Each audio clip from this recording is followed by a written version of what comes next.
ጤና ይስጥልን እንደምንላችኋል ውድ ተመልካቾቻችን ከአባይ ቴሌቪዥን የሚተላለፍላችሁ የዕለተ ማክሰኞ ግንቦት 5 ቀን 2017 የዜና ላፍታ የመረጃ ሰዓታችን ተጀምሯል።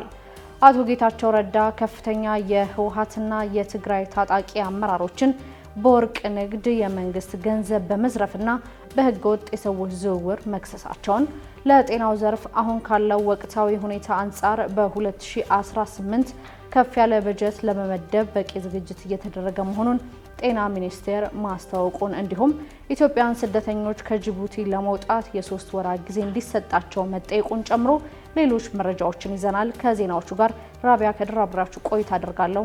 አብራችሁን ቆዩ። አቶ ጌታቸው ረዳ ከፍተኛ የህወሓትና የትግራይ ታጣቂ አመራሮችን በወርቅ ንግድ የመንግስት ገንዘብ በመዝረፍና በህገወጥ የሰዎች ዝውውር ከሰሱ። የቀድሞ የትግራይ ክልል ጊዜያዊ አስተዳደር ፕሬዝዳንት የነበሩት አቶ ጌታቸው ረዳ ከፋና ጋር ዘለግ ያለና ጠንካራ ሀሳቦች የሰነዘሩበትን ቃለ ምልልስ አድርገዋል። በዚህ ቃለ ምልልስ በትግራይ ክልል ስለተካሄደው ጦርነት የህወሓት አመራሮችና የክልሉ ታጣቂ ኃይል አመራሮች ፈጽመዋቸዋል ስላሏቸው ወንጀሎችም ዘርዝረዋል። በህወሓት ውስጥ ያለው አመራር የህዝብ አጀንዳው ያልሆነ በህዝብ ስም የራሱን ጥቅም የሚያሳድድ ነው ብለውታል። ህወሓትና የትግራይ ህዝብ አንድ ናቸው የሚለው የአመራሩ ማጭበርበሪያ እንደሆነ የገለጹት አቶ ጌታቸው አመራሩ ይህንን በሚጠቀምበት ተጠያቂ ላለመሆን እንደሆነ አስረድተዋል። ህወሓትን የራሴ ድርጅት ነው ብሎ የሚያምን በሚሊዮኖች የሚቆጠር የትግራይ ተወላጅ አለ ነበር። እንዳደረጃጀት የትግራይን ህዝብ የተደራጀ ትግል ከመምራት አንፃር ትልቅ አስተዋጽኦ ያደረገ ድርጅት ቢኖር ህወሓት ነው። የተደራጀ ትግል ከማድረግ አንፃር ከዛ በፊት የተወታተነ የትግል ምዕራፎች ነበሩት የትግራይ ህዝብ። ከዛ አንፃር ያን ማድረግ እና ለድርጅቱ እንደ ኦርጋናይዝድ ሬዚስታንስ ምልክት ሲምቦል አድርጎ በመውሰዱ ምክንያት ሊሰጠው ድጋፍ አለ። ያ ማለት ግን የህወሓት አመራር ይሄንን አቢዩዝ እያደረገ ነው ስልጣኑን ለማራዘም ሲጠቀም የነበረው። ጠባብ ቡድናዊ ፍላጎት ብቻ ትኩረት ያደረገ የህዝብ አጀንዳው ያልሆነ እኔ ያልኩት ምን እንደሚልም እንኳን አይታወቅም። እኔ ያልኩት ብቻ ነው ትክክል የሚል ከእንቅልፍ ባኖ በተነሳ ቁጥር የሚመጡለት ጉዳዮችም የህዝብ አጀንዳ እያስመሰለ የሚያደናግር በህዝብ ስም እየማለ እየተገዘተ ግን የህዝብን አጀንዳ የህዝብን ጉዳይ ወደ ጎን ትቶ የራሱን ጥቅም የሚያሳድድ ኃይል ወደ መሆን የመጣው አመራሩ። ይሄ ዝም ብሎ ወጥተህ ገሌ ብለህ ለመውቀስ ሳይሆን ሁላችንም በዛ ባለፍንበት ሂደት የህዝብ አጀንዳን ከማስቀደም አንፃር ምን አረግም ብለን ማየት ተገቢ ነው የሚሆነው። ስለዚህ እንዳልኩት ህወሓት እና ትግራይ አንድ ናቸው፣ የትግራይ ህዝብ አንድ ናቸው የሚለውን ማጭበርበሪያ አመራሩ ይጠቀምበታል። አመራሩ የሚጠቀምበት ከስርቆት ከሌሎች በመንግስት ስልጣን ሆነ የምትፈጽማቸው በደሎች ተጠያቂ ላለመሆን የሚሰራቸውን ስራዎች በሙሉ ከህዝቡ እና ከህዝቡ ይሁንታ በመነጨ እንደሚሰራቸው አድርጎ ለማሳመን ነው የሚሞክረው። አቶ ጌታቸው በቆይታቸው 3 ከፍተኛ የትግራይ ታጣቂ አመራሮች በወርቅ ቁፋሮና ንግድ የመንግስት ገንዘብ በመዝረፍ እንዲሁም በህገወጥ የሰዎች ዝውውር ላይ ተሳትፈዋል ሲሉም ወንጅለዋል። አቶ ጌታቸው በክልሉ ህገወጥ የወርቅ ቁፋሮም ሆነ ንግድ በክልሉ ግጭት እየተካሄደ በነበረበት ወቅት ጭምር ሲካሄድ እንደነበርም አስረድተዋል።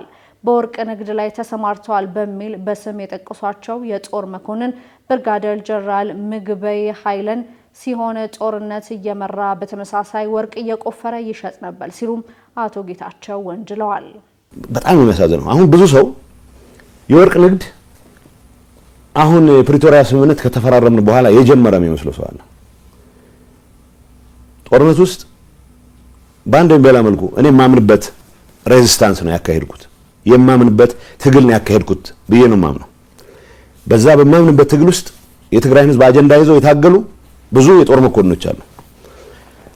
ለሰሩት ስራ ያለኝ ክብር በፍጹም ሊቀንስ አይችልም። ግን ደግሞ ገና ጦርነቱ በሺዎች የሚቆጠሩ ወጣቶች ይበላ በነበረበት ወቅት ሳይቀር ምሽግ ለመቆፈር ብለን የወሰድነውን ኤክስካቫተር ወርቅ ለመልቀም ይጠቀሙበት የነበሩ አዛዦችም አሉ። ይሄንን አውቃለን። ሲዋሹ በጣም ነው የሚገርሙኝ።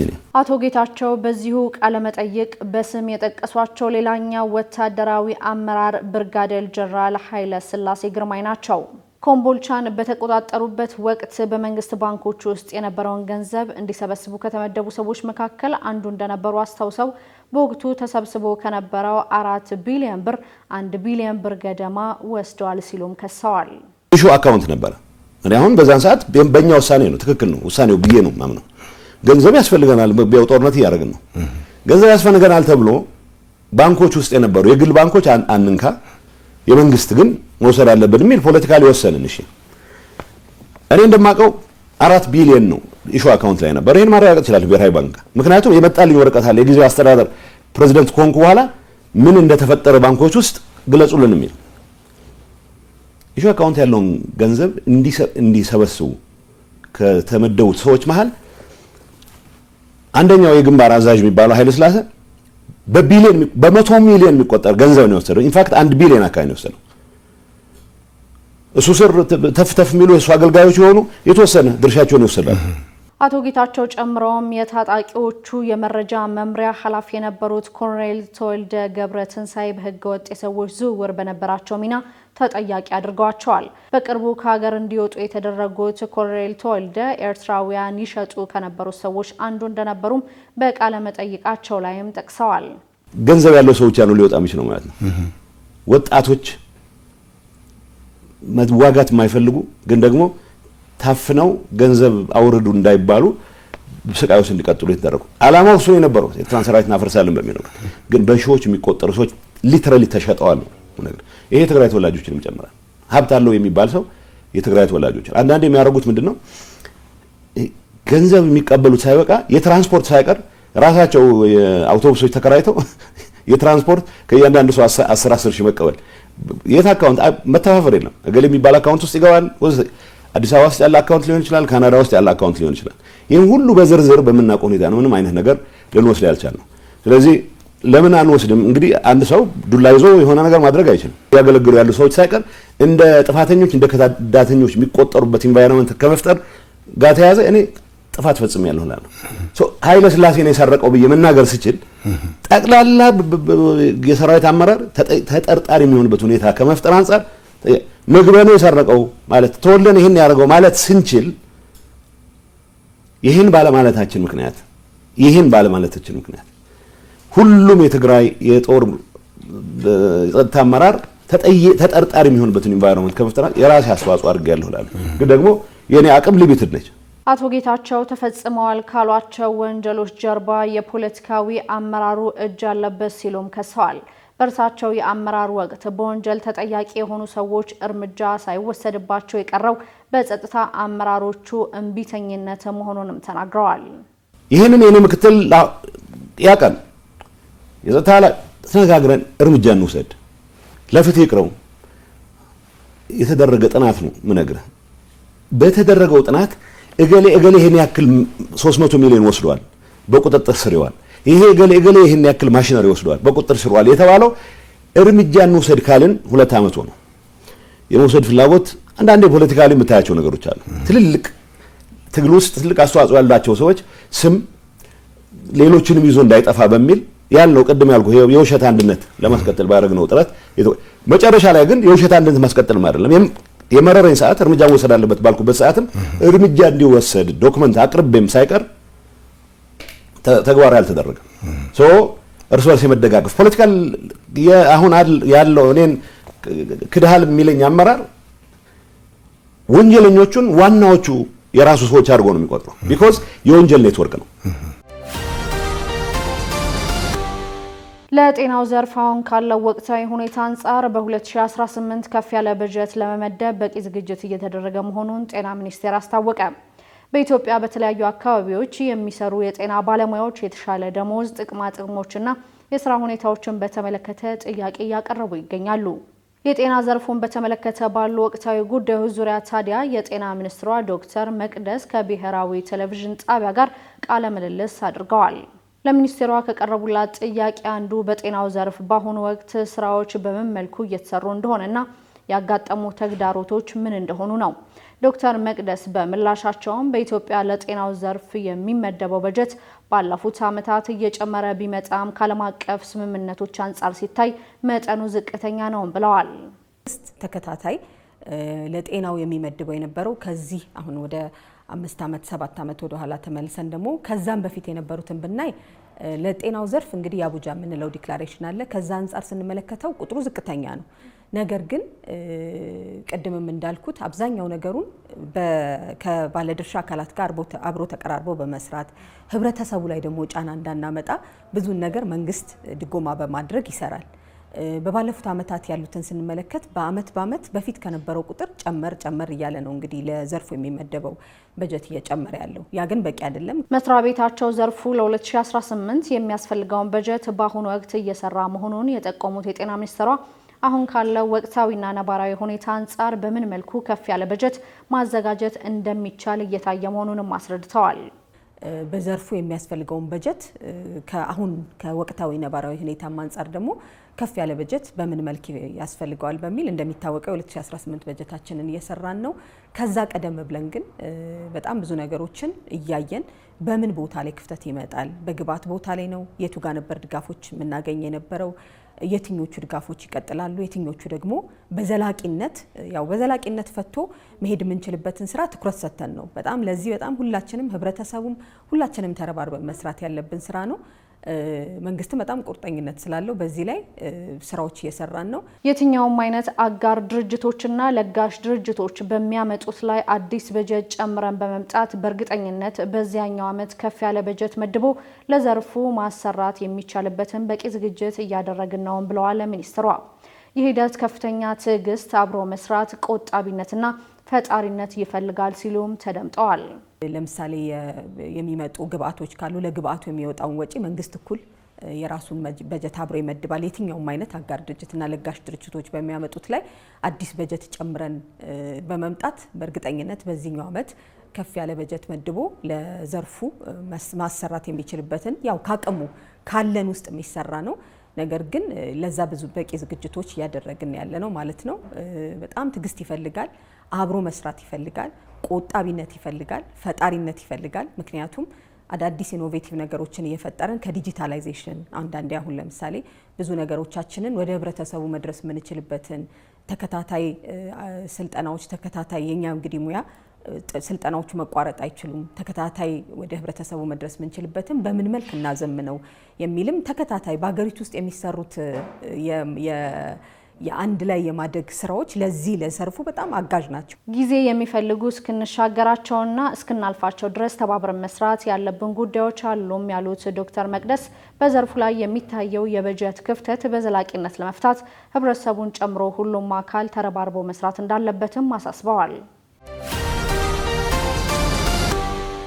ኢትዮጵያውያን ስደተኞች ከጅቡቲ ለመውጣት የ3 ወራት ጊዜ እንዲሰጣቸው ተጠየቀ። የጅቡቲ መንግስት ህጋዊ የመኖሪያ ሰነድ ሳይኖራቸው በሀገሪቱ ውስጥ የሚኖሩ ኢትዮጵያውያንን ጨምሮ ሌሎች የውጭ ሀገር ዜጎች ከመጋቢት 25 ቀን 2017 እስከ ሚያዝያ 24 ቀን 2017 ባለው በፈቃደኝነት ወደ ሀገራቸው እንዲመለሱ ካልሆነ ግን በፖሊስ ኃይል ወደ መጡበት ሀገር እንዲመለሱ የሚደረግ መሆኑን አስታውቆ እንደነበር ይታወሳል። ቀነ ገደቡ ያሳለፍነው ሳምንት መጠናቀቁን ተከትሎ ታዲያ በጅቡቲ የሚኖሩ ሰነድ አልባ ኢትዮጵያውያን ሀገሪቱን ለቀው ለመውጣት የ3 ወር ጊዜ እንዲሰጣቸው በጅቡቲ ያለው የኢትዮጵያ ኮሚኒቲና የሃይማኖት አባቶች ህብረት በጋራ መጠየቃቸው ተገልጿል። በዚህ ጉዳይ ላይ አስተያየታቸውን የሰጡት አንድ የህብረቱ አባል በእነዚህ አካላት የተደረገው ሽምግልና በዜጎች ላይ እንግልት፣ የመብት ጥሰት እንዳይፈጸም አስተዋጽኦ አድርጓልን ብለዋል። ለሀገሪቱ ፕሬዝዳንት ጽህፈት ቤት፣ ለሀገር ውስጥ ጉዳይ ሚኒስቴርና ለውጭ ጉዳይ ሚኒስቴር በተላከው በዚህ ደብዳቤ ዜጎቻችን በቂ ዝግጅት አድርገው ከሀገር እንዲወጡ አሊያም ህጋዊ እንዲሆኑ ለሚደረገው ሂደት ቀኑ እንዲራዘም መጠየቁ ተገልጿል። አስተያየት ሰጪው አክለውም እኛ የሁለት ሀገር አንድ ህዝብ ነን፣ እኛ ልዩነት የለንም። ይህን ከግምት አስገብታችሁ የትናንቱን ታሪክ የነገውንም ጉዟችንን ተመልክታችሁ መፍትሄ ስጡን የሚሉ ሀሳቦች በደብዳቤው መካተታቸውንም አመላክተዋል።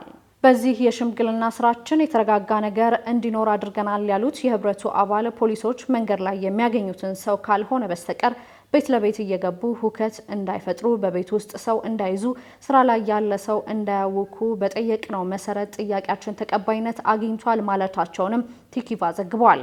የኛ ሽምግልና ከየትኛው መንገድ የተሻለና የተሳካ ነው ያሉት የህብረቱ አባል ሰነድ አልባ ዜጎች ህገወጦች ናቸው ሲሉን ህገወጥ ሰውነት የለም ህገወጥ አካሄድ እንጂ ብለን ተከራክረናል፣ እሱም ተሳክቶልናል ብለዋል። አክለውም በዛሬው ዕለት የጅቡቲ መንግስት ማሳመን የሚችሉ ኡጋዞችን ወይም የሀገር ሽማግሌዎችን ለማነጋገር ድሬዳዋ እንደሚመጡ ጠቁመው ይህ አካሄድ ብዙ ነገሮችን እንደሚያስተካክልም መናገራቸውን ዘገባው አክሏል። የቡርኪና ፋሶ ፕሬዝዳንት ኢብራሂም ትራኦሬ ከስፑትኒክ ጋር ባደረጉት ቃለ ምልልስ ሩሲያ ለሀገራቸው የጦር መሳሪያ ድጋፍ ከሚያደርጉ ጥቂት ሀገራት መካከል አንዷ መሆኗን ተናግረዋል። ከሩሲያና ከቻይና ውጪ ማንም የለንም ያሉት ፕሬዝዳንቱ ለሌሎች ሀገራት ገንዘብ እናቀርባለን፣ ሊሸጡልን ግን ፈቃደኛ አይደሉም ብለዋል። ጨምሮም የሩሲያ ወታደራዊ ባለሙያዎች ሽብርተኝነትን ለመዋጋት እያደረጉት ላለው ጥረት ስልጠና እየሰጡ መሆናቸውንም አስረድተዋል። በሩሲያ ድጋፍ የራሳችንን ወታደራዊ ኢንዱስትሪ መገንባት እንፈልጋለን ያሉት ኢብራሂም ትራኦሬ ሽብርተኝነትን ለመዋጋት ቁርጠኛ መሆናቸውንም ገልጸዋል። እንደ አውሮፓውያን አቆጣጠር በ2022 በመፈንቅለ መንግስት ስልጣኑን የተቆጣጠሩት ትራኦሬ በቀድሞ የቡርኪና ፋሶ ቀኝ ገዢ ፈረንሳይ ምትክ ከሩሲያ ጋር ጠንካራ ወዳጅነት እንድትመሰረት አድርገዋል። ቡርኪና ፋሶ አሁን ላይ ከፈረንሳይና ከአሜሪካ ጋር ያለውን ግንኙነት ቀዝቃዛ እየሆነ መጥቷል። የአሜሪካው የአፍሪካ እዝ አዛዥ ጄኔራል ማይክል ላንግሌ ትራኦሬ የቡርኪና ፋሶ የወርቅ ክምችት ከሀገሪቱ ጥቅም ይልቅ ለጁንታዎች ጥበቃ እየተጠቀመበት ነው ብለውም ነበር።